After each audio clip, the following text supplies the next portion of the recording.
So hello everyone, today we are going to start and very important SQ that is for your 4 marks in your question paper, tropical spruce. बहुत easy answer है, it's very easy, don't worry about it. देखिए नाम क्या है, tropical spruce है ना, तो इसको अपन क्या बोले, it is also known as environmental enteropathy. इसको अपन क्या बोले, एनवायरमेंटल एंटेरोपैथी, और इसको अपन ट्रॉपिकल माल एब्जॉर्प्शन. दो नाम है इसके, एनवायरमेंटल एंटेरोपैथी और ट्रॉपिकल माल एब्जॉर्प्शन.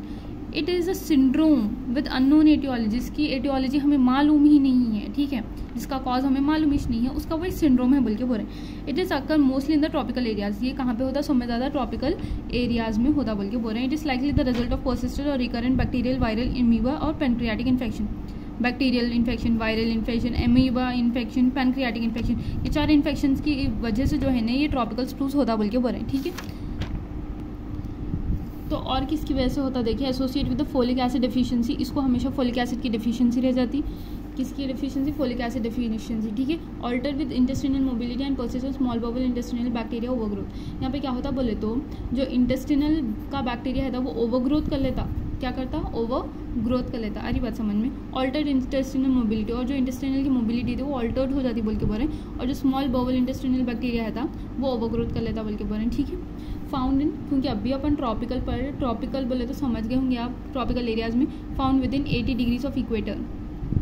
जहाँ पे 80 डिग्रीज ऑफ इक्वेटर आ रहा है वहाँ पे ये डिसीज़ नज़र आती. जैसे कि साउथ अमेरिका हो गया, इंडिया, साउथ ईस्ट एशिया, पूरे साउथ में ले लो, South America, India, South East Asia, okay. And in the people living in the tropics symptoms appear after months और इवन आफ्टर ईयर्स. और इन लोगों के सिम्टम्स कैसा नजर आते हैं, आफ्टर मंथ्स और आफ्टर ईयर्स नजर आते बोल के बोल रहे हैं. आ रही बात समझ में. Then it may be due to the sequela, it may be due to the sequela of an acute infection. ये किसकी वजह से हो सकता बोले तो अक्यूट इन्फेक्शन की वजह से हो सकता. डायरिया हो जाता. Subsequent intestinal contamination, subsequent intestinal contamination of bowel by bacteria intestinal villi are shorten. और इसमें क्या होता बोले तो इंटेस्टिनल विलाई क्या होते हैं, शॉर्टन हो जाते बोल के बोल रहे हैं. गैस्ट्रिक म्यूकोजा में भी atrophied, inflame with diminish secretion of HCl. और इसमें क्या होता बोले तो इन्फ्लेम्ड हो जाते हैं उन लोगों, और डिमिनिश्ड सिक्रेशन ऑफ अपना डाइजेशन किससे होता है, हेसियल से होता है, और इसके इंट्रेंसिक फैक्टर से, तो उसका सिक्रेशन ही पूरा जीरो हो जाता बोल के बोल रहे हैं. अब बस सिक्रेशन ही सही नहीं हुआ, अगर डाइजेशन ही सही नहीं हुआ तो इंसान को क्या हो सकता, या तो अक्यूट डायरिया हो सकता है या तो क्रॉनिक डायरिया हो सकता बोल के बोल रहे हैं. अगर अक्यूट और क्रॉनिक डायरिया हो गया तो फीवर आना ज़रूरी है, मलेरिया आना ज़रूरी है ना.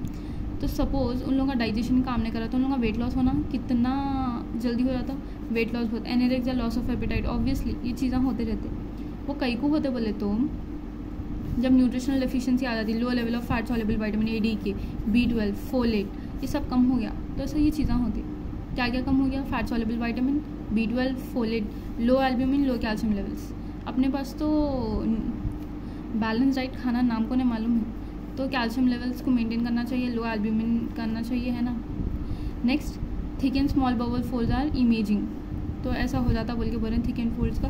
और क्या, टीबी, पैरासाइटिक इन्फेक्शन, HIV की वजह से भी हो सकता, इन्फ्लेमेटरी बाउल डिसीज़, IBD और क्रॉनिक पैनक्रियाटाइटिस, ठीक है, इसकी वजह से हो सकता बोल के बोले. डाइटरी मैनेजमेंट बहुत सिंपल है. देखिए जब एक इंसान को अक्यूट डायरिया हो रहा है, डायरिया बोले तो समझते ना आप, पूरे फ्लूइड वॉइस सब लॉस हो जाते हैं, तो उसको रिस्टोर करना ही अपना काम है, restoration of fluid and electrolytes and nutrients. और अपन बोले कि फोलेट्स की कमी है तो फोलेट्स देंगे उसको. Tropical sprues are often respond promptly to antibiotics and folate therapy. बहुत ज़्यादा अच्छा रिस्पॉन्ड करता एंटीबायोटिक्स और फोलेट थेरेपी को. तो folate giving orally 5 mg per day और इंट्रामस्कुलर विटामिन B12 1000 ग्राम पर डे देंगे, ठीक है. Clear everyone, thank you.